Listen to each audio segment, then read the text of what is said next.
Prince Saud al-Faisal has been the foreign minister of Saudi Arabia since 1975. His grandfather Ibn Saud was king. His father, Faisal, was king until he was assassinated. His country is a key U.S. ally in the Arab region, the Middle East peace process, and about the future. Here is that conversation. Mr. Minister, thank you for coming. It's a pleasure to be here. Or I'm coming to your hotel, but thank you for allowing us to sit and talk with you. There's a story now that came out of the AP by John Solomon saying that there was an extensive Saudi role in the Iraqi war, that there was much more cooperation between the Saudi government in terms of the uses of bases and along close to Iraq, in which flights took place from Saudi territory in the Iraqi war.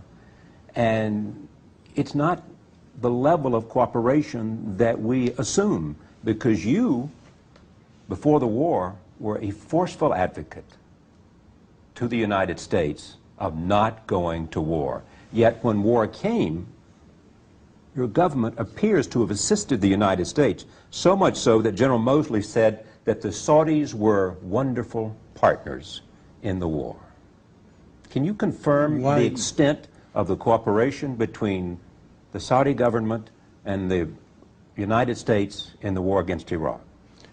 Well, if you have the judgment of General Mosley, why don't you just accept that and say we are wonderful, because I'm wonderful people? Because, as you know, I'm interested in history, and I'm interested in why is it only coming out now, this cooperation? Because it is not coming out now.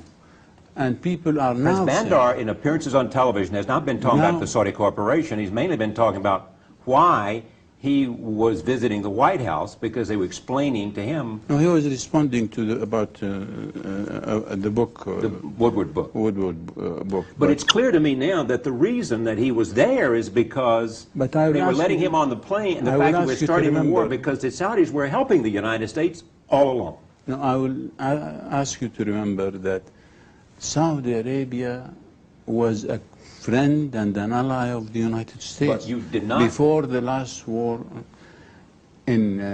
before the first Gulf War. The first Gulf War, we had 250,000 troops in Saudi Arabia. When the second Gulf War came, we had troops and equipment for the United States in Saudi Arabia. So any effort that the United States had to have in Iraq in the last war, they would have needed to consult, to coordinate, to talk about the issues with Saudi Arabia. They talked to us about it.